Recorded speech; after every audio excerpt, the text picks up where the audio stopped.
Hello and welcome to the Make Things Better podcast. Today I'm joined by Richard King.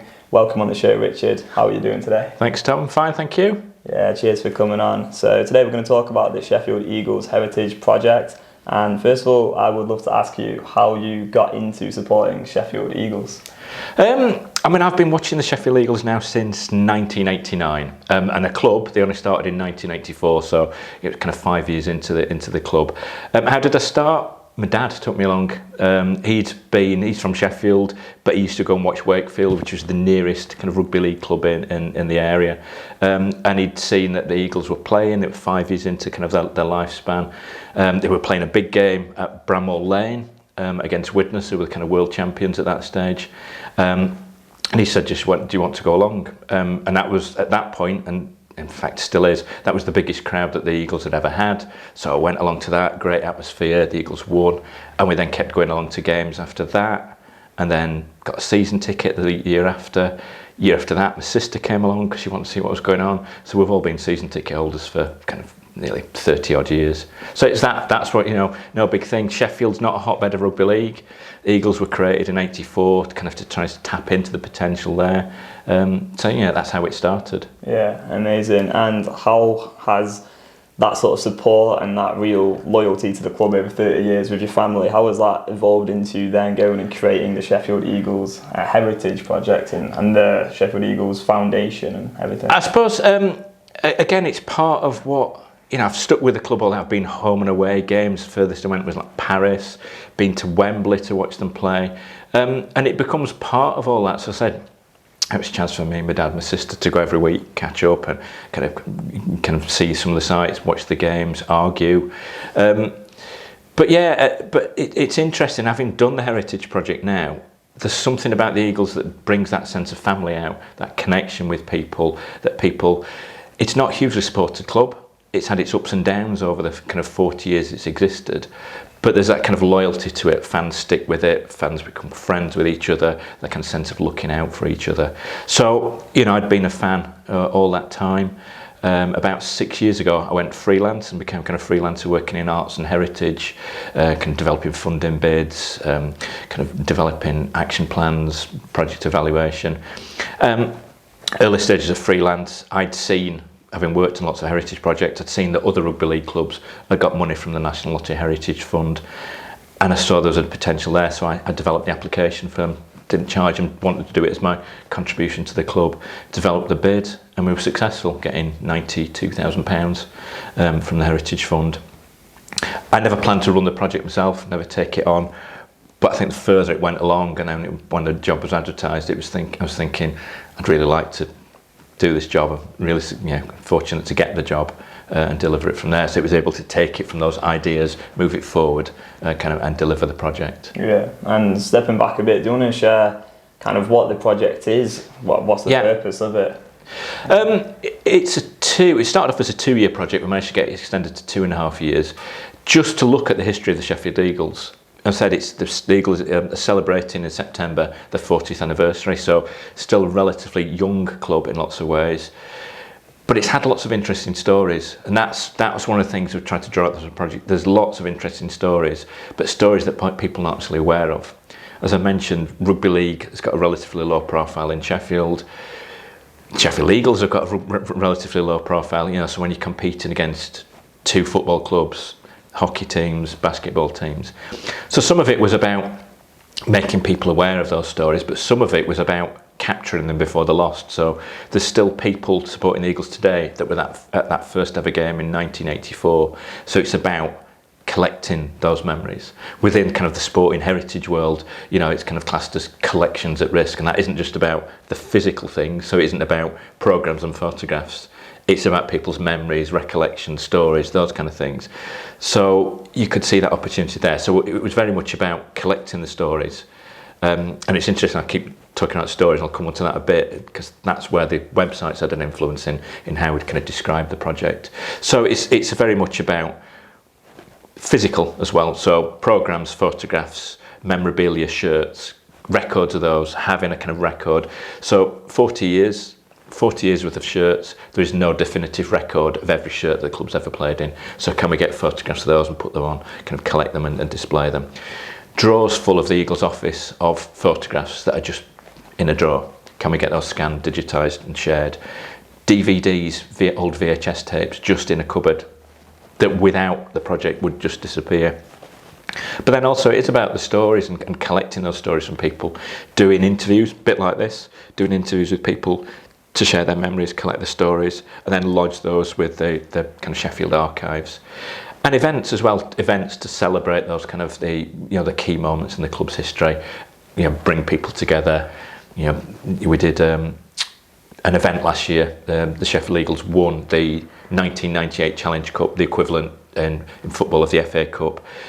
Played at Wembley in 1998, massive underdogs, nobody expected us to win, and the Eagles beat Wigan, considered still to this day the biggest upset in rugby league history. So we did an event where we brought players together from that game to share their memories with people, put together a special brochure, commemorative badge, uncovered some old footage, all those kind of things. So you've got that idea for a project about collecting and sharing and laying the foundations for future, but then it goes off at different tangents, developing different aspects. And I suppose, talking with you about the website was always seen as a key part of this, as a kind of a way of bringing out lots of the elements together, because it's all very well having all this information, but how are you going to share it? So the club has had a Hall of Fame celebrating some of their key players. Unless you went into the Eagles office and looked behind a door, you wouldn't know who was in the Hall of Fame. So we kind of relaunched that and we're able to put it on the website and a point of access to there to share the information. So obviously that website is a hub for a lot of the information, for sharing information, for collecting it and moving it out. And I suppose a lot of the things and the project comes to an end at the end of September. A lot of it as well is about laying the foundations for the future. So you never know whether an interview you've done with a fan might become really worthwhile something in the future. I've gone through and digitised about 300 DVDs myself, just leaving it running on the computer, and there's times there where I thought, what's the point? Who's going to want to watch a game against Swinton where we lost in 2003? But you never know.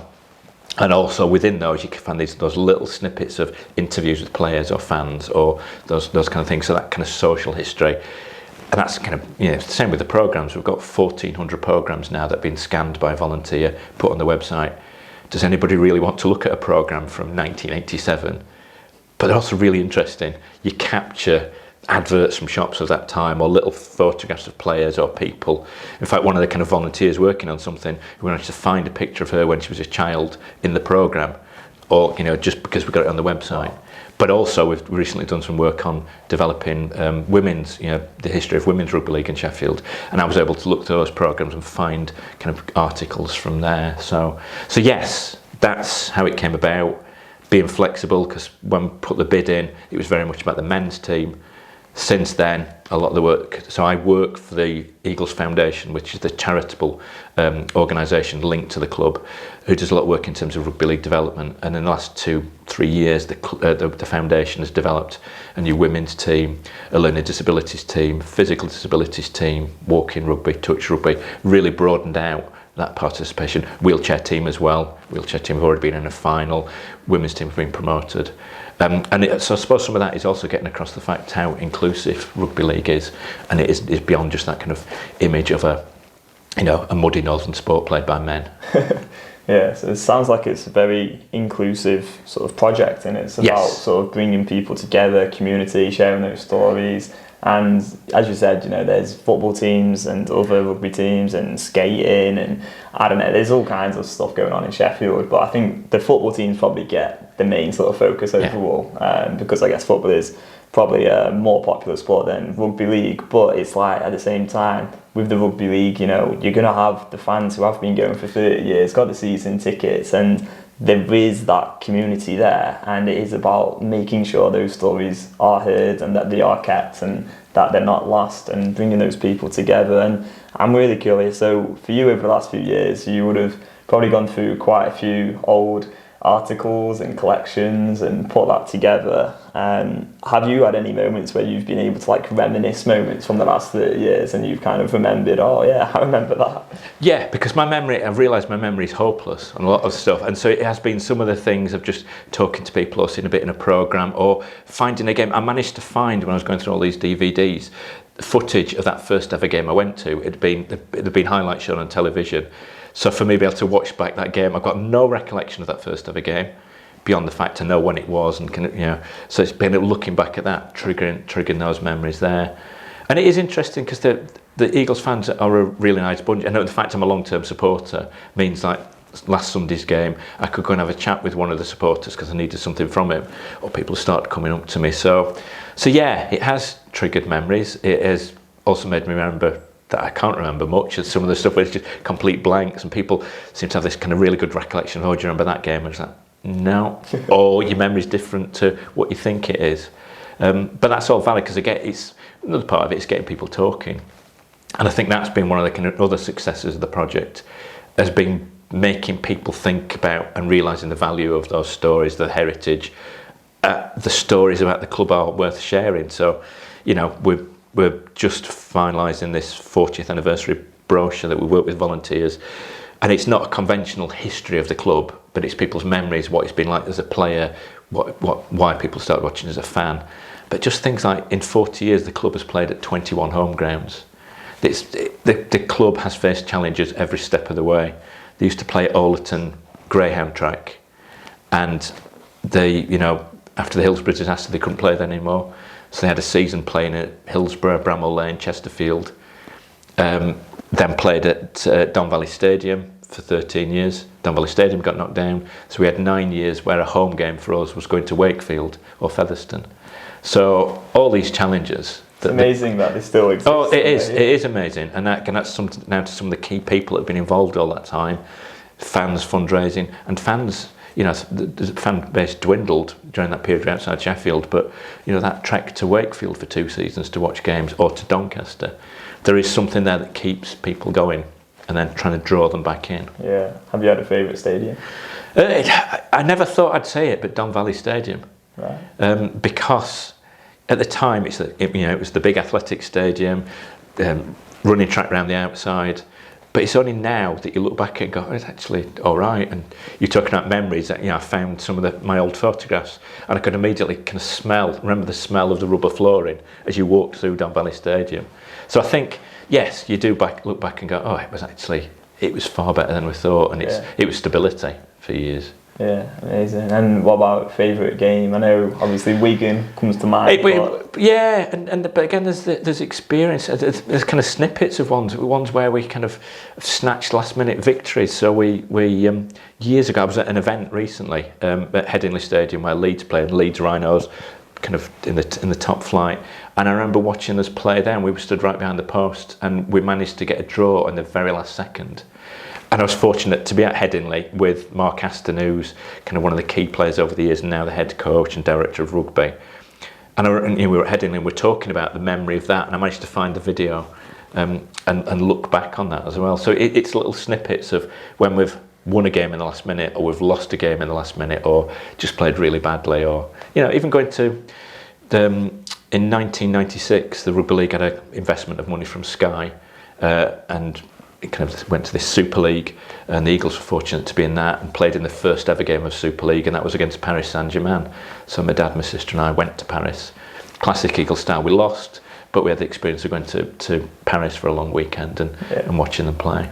That's amazing. And in terms of the website, what was your vision for that in the first place? Like, how did you kind of want that to look? And I guess we've kind of talked about the purpose of it to some extent, but how did you kind of envisage that, and how's that process been in terms of going from you've got that vision to actually going and making that a reality? I think it's only now you look back and go, I hadn't got a clue what I was doing with the website. I mean, I've developed websites for projects before, working with other companies. I've developed my own personal website, and we'd set aside a budget, which again, realised the budget was just inadequate for that.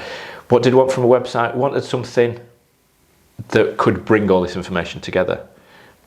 And it was about that kind of searchable, but I think it was also then part of the process of working with Hive, and went through a kind of commissioning process and procurement process, and working with Hive, as I kind of mentioned to you, we sat around this table with all the team, was actually helped me understand what I wanted from the website. Some of the really most useful stuff for those discussions were, who's the audience? And we had a discussion, if the Sheffield Eagles was a fizzy drink, what fizzy drink would that be? And at first you go, And in the end, I came up with Dr. Pepper. Yeah. And that's been really useful all the way. Yeah, Dr. Pepper, because it's always there, but nobody ever gets it. And it's really nice when you have it, but it's just nobody would choose that as the first one. So I think those discussions around this table to look at who's your audiences, what are you trying to who are you targeting, what you're trying to do. And I mentioned to you earlier about that idea of, when I kept referring to stories, it was that discussion around here that separated out that between, the key part of the website now is about stories and collections. So collections is very much the programs, the photographs, the things that people want to search through and find, but it's not the first point of call. And there's only certain people want to find a program from 1997. But then it's the stories, which is the other element, which is the way of drawing people in.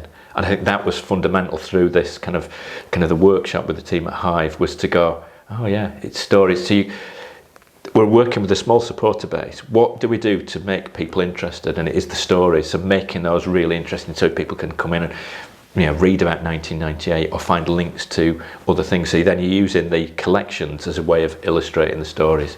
And that's worked really well, because it has drawn people in, or you can reference them, or it's a chance to add it. And we've had volunteers writing stories and adding to those. So the collection, it's full of photographs and programs that will sit there, but people won't go one by one. But if we can then write a story about a season and pull in a program, and it's so easy then just to pull a program in to illustrate it. Because we had one volunteer who's scanned virtually all those 1,400 programs in. He's now also taken upon himself to write a season by season summary of every season, 40 years, that we can then add to the website. And I think that timeline, that was something that came out through the discussions with the kind of workshop, was that idea of, we pared it down, because you're going, we want a timeline, we want this, we want that. In the end, the website got simplified, and all the better for it. So it was very much about, here's your landing page, here's your collections, here's your stories, here's a timeline, here's a page that you can add on. It can add on as many pages as you want. We'd start off with a news page, there's no need for that. So we pared it down to those key elements, and it just made it much more usable for me, adding to it, but also readable for people.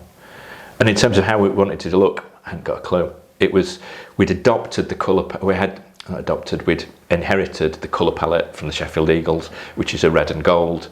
We quickly realised that on a website doesn't really work because of the yellow lose against any white background. So Alan within the team came up with the idea of this really dark navy as act as a backdrop to things, as for headers and things. And that worked really well, and I've then adopted that across everything I do outside the website, because it was like, it works. The font that was chosen for the website, I've adapted those and used those for everything. So I think what's been interesting is that website has had such a wide-reaching impact. Me thinking about who I'm communicating with, how I'm communicating, what we're sharing, but also how it looks and how visually we're going to share that with people. So, and I think I said at the time that impact of working with Hive on developing the website went far beyond just the end result of a website. It really got at a time where I'm trying to explain to people what's the project about. It helped shape my thinking, got it focused, and how we're going to use it. Yeah, makes sense. So it's more than just the functionality of, here you go, here's the website. It's like actually really understanding what is the purpose here, what's the branding that we've got, how do we actually really convey our message in the best way possible. Or maybe that's bringing in stories and having user-generated content and having someone go and create like 1,400 scans and adding that and the 40 season sort of analysis and stories, and bring it all together, and then you have that outcome. But then as you say, it's kind of then beneficial with other things as well. Yeah, right? I think one of the big things coming out of that kind of workshop and working with Hive is, don't overcomplicate it. Why overcomplicate it? And at various points you go, it's too simple, it's too basic. But it's not, because it's doing what you want it to do, is share information, get that information across. People can use it, but also just be interesting. The danger is it can be, because there's so much, there's so many stories, and how do you share those? How do you make it interesting? So I think part of that process has been streamlining everything through the development of the website is going to have that impact on the wider project. Yeah. And just being asked a question, what if the Eagles was a fizzy drink, what would it be? It makes you stop and think, and then question lots of other things, because it does then make you think, well, how do we, if the Eagles and rugby league in Sheffield is Dr. Pepper, how do you make sure more people try Dr Pepper or give it a go, you know, those kind of things. I think it becomes part of a kind of inbuilt into everything you're doing. Yeah, it's a good question, that, by Alan. Yeah. I imagine it was Alan. It was, yeah. I mean, it's completely confusing at first because you go, I don't know, and you start, what is it? And and then you start to question, why did I say Dr Pepper? And then you sort of backward engineer it in some ways, but yeah, it does, and it feels, you know, if explaining to people that, you go, it's a bit daft, but it isn't, I don't think, because it makes you look at things from a different angle. To, you know, how do other people perceive it? What, you know, is that how you want to be perceived? How are you going to share it? How are going to people use it? Yeah, absolutely. When Alan asked us this question, the first thing that came to mind was Henderson's Relish, even though it's not an actual fizzy drink. No. But I was like, well, you know what? I'm from Sheffield. Yeah. Can you drink Henderson's Relish? Well, maybe it's questionable. Not too much. But yeah, so in terms of collecting all of like the stories, how has that kind of played a part in this project, and like how's that been for you, like going out and finding those stories? I mean, being a fan myself, and it's saved, and kind of we're going through a project evaluation at the moment, and I've kind of talked to other people. It's saved a lot of time because I know the stories already. I know some of the stories. I know the people. I know the questions to ask to kind of find our way. And there is no shortage of stories. There's kind of wealth of them. Kind of interesting point is we just recently won a national award, kind of through an organisation called Sporting Heritage. We've won in the Heritage in Schools category, where we used that 1998 victory as a way, and worked with Gareth Walker, who's an ex Daily Mirror journalist in Rugby League, but set up this project called Literacy Kicks, where he uses sport to engage with primary and secondary school kids to get them to become sports journalists. He usually works on like 6 weeks blocks with the school going back in, but we worked with him to develop kind of one-off projects with primary schools where that 1998 win was used as a starting point for them to write their own articles, and we had members of that 1998 squad there to share their experiences with the kids and kind of do that, and it worked really well, and obviously kind of won that award. But I think it was that idea of how we can use those stories, and we knew, I knew a lot of those 1998 stories, but then to hear Mark Aston, who was kind of man of the match of that game, talk about it from his experiences and kind of directly there. So I think it's about using those stories for a reason as well, so engaging with the kids, or, you know, making, you know, do it as a centrepiece for event. So we've got a 40th anniversary dinner come up, and bringing together players from every one of those kind of generations to share their memories. So yeah, it's the stories and collecting those stories, and the fact I'm a fan means I know quite a few of them already. Yeah, that's amazing. And so in terms of like the next steps for the Sheffield Eagles Heritage Project, what's coming up? Well, the funding comes to an end at the end of September, so that's kind of when the Heritage Fund support ends, and it's always that way. It's a finite amount of time. So we did it originally 2 years, as I mentioned, got extended for 2.5 years. So the next 3 months is about pulling together all those last bits of things. So 40th anniversary brochure, got to get that, kind of working with the designers on that. Commemorative badge, waiting for that to come back. Organising the event for September, organising a special game, heritage game to mark the anniversary. Getting the rest of the photographs scanned, getting the rest of the documents scanned, getting all the photographs done of the shirts. So there's a kind of lot of last minute things, and it won't get done. So we're talking about whether we can, whether it's kind of run on a voluntary basis, whether the foundation can find money to keep it ticking over, whether we look at bids for future things. But in some ways, we said the website will be there. That will the foundation's committed to keeping that going. That there as a resource, and that we can keep feeding into as kind of volunteers and updating. But it's achieved a lot of what it's achieved. It's raised awareness of the heritage of the club. It's raised awareness within the club of the value of it. So, for example, we did a kind of quite a big focus when the Disney series for Full Monty came out last year.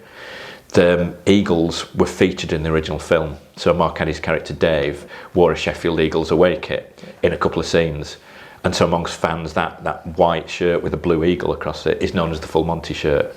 So to coincide with the release of the TV series, the club did a replica kit, a relaunch, sold out 2 batches of that. Also then invited Mark Addy along, because he wanted to buy a shirt, and invited him along, presented him with a shirt at the game. He was the guest of honour. The players all wore that shirt. I don't think that would have happened if it hadn't been for the Heritage Project kind of raising awareness and making suggestions, feeding in. So those are kind of commercial values of things. But I think there's also an awareness amongst fans and players and kind of the club that there is a value to it all, not just commercial, but in that kind of thinking about the memories, sharing the stories, the kind of the social value of making those connections. So that'll carry on, and again, it's also then about making sure things keep getting collected. So obviously now the move to digital, so all the club's games are on YouTube and stored on a shared drive, photographs are in the cloud. You know, making sure those keep getting archived and protected so that we don't have to 10 years from now have somebody come in again and have to sift through everything and make it collected there. So part of it is about realising that value, and then also the fact that people can now quickly, quite easily find games from 2003 or find a photograph from a specific season. It's there to be kind of used and found. Yeah, and how can fans of the Sheffield Eagles, or maybe future fans as well, kind of get involved in all of this, or maybe go and start getting into supporting Sheffield Eagles? I think, the starting point is going on the website, going on the Heritage Project website, and then that can also redirect you to the club. I just find what's interesting, and it's interesting as well for the club as a whole. The club has got a planning application in at the moment with Sheffield FC. So Sheffield FC are the world's oldest football club. They're currently playing Dromfield outside Sheffield. And the two have partnered up and have got a planning application in for a 5,000 capacity stadium at Meadowhead, which will then also include a cricket academy and an indoor arena. Wow. And parking for sort of 500. That's hopefully that's with the council at the moment. A decision's hoped on that in the next month or so. So if that happens, that could be from 2026, a brand new stadium for the clubs, and the first time ever that the Eagles have had their own home ground that they own and control, and have got all the catering facilities and conferencing and everything linked to that. So, and again, that would make it a more appealing to people. Again, the stadium at the moment, the Olympic Legacy Park, is good and a step up from where we were, but that idea of a covered stadium, all four kind of corners with all the other facilities around it. So having a bit of ownership. Oh yeah, and control, and that's why we mentioned about 21 grounds in 40 years. The club's never had control. It's always been at the hands of other people, whether it's the council choosing to demolish Don Valley Stadium or having to rent the ground at Wakefield or Doncaster from other people. So yeah, some of it is control. But if you wanted people, just come along and try a game. Go on the Heritage Project website and watch some of the games that you can get links to.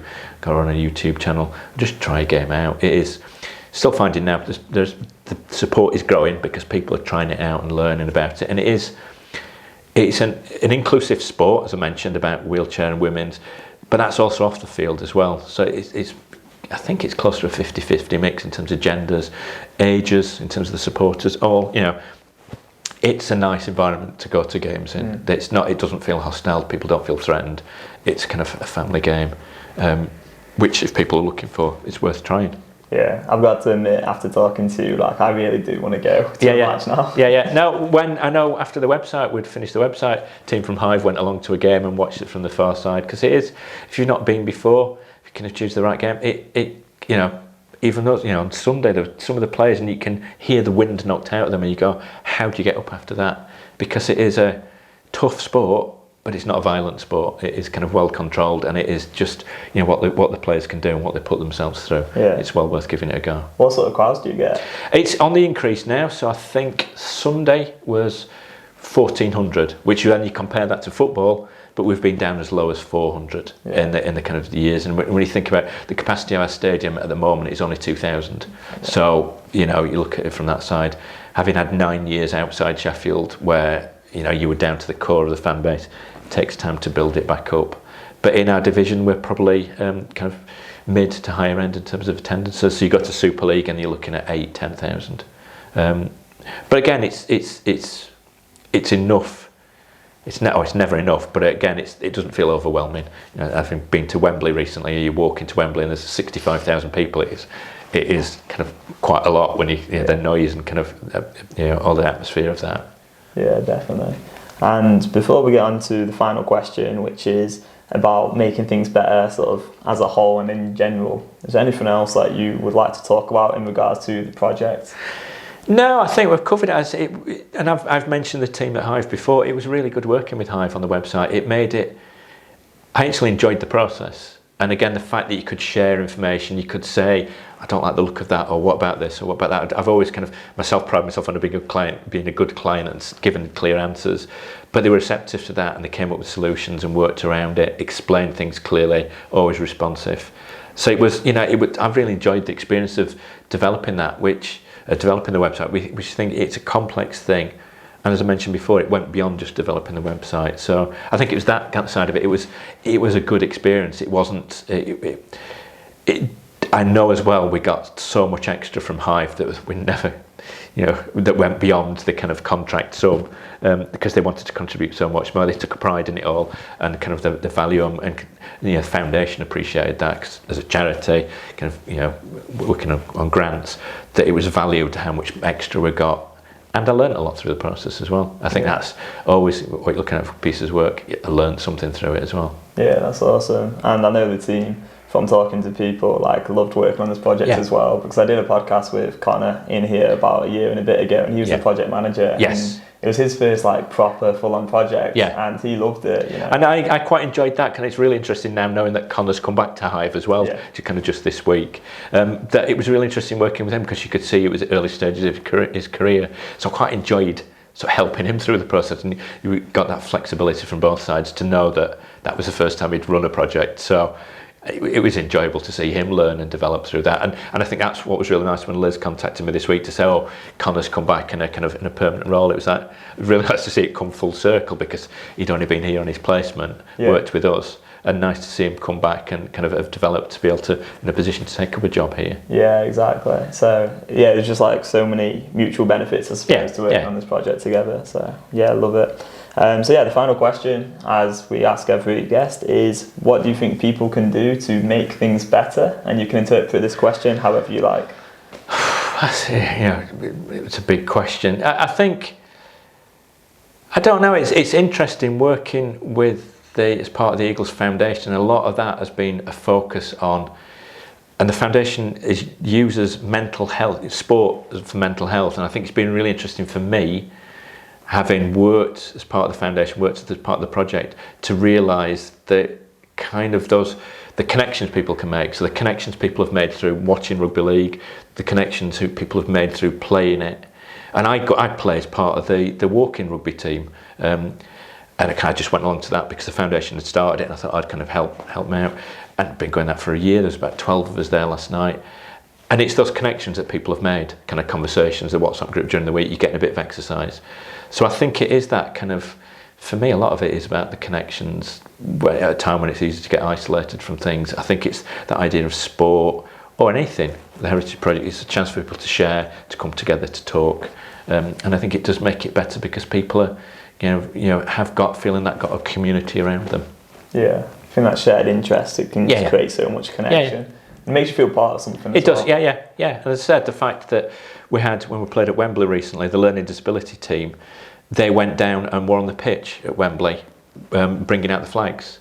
So the chance for them to then, of having stood, I know one of them had written a story for me this morning for the website, saying about how small she felt stood in the middle of Wembley pitch, but what an experience it was. Yeah. So I think it's part of that, it's the connections and the experiences that it can bring, that can, take you out of your life and kind of bring new interests to you. Yeah, definitely. It's incredible. So, thank you so much for coming on the podcast. No problem at all. Yeah, I've really enjoyed talking. No, it's been interesting. And again, I'm glad to do it because it's been really nice to work with Hive. So nice to come back and kind of talk and share the experiences. Yeah, brilliant. Where can people find you and the website? The website, let me think.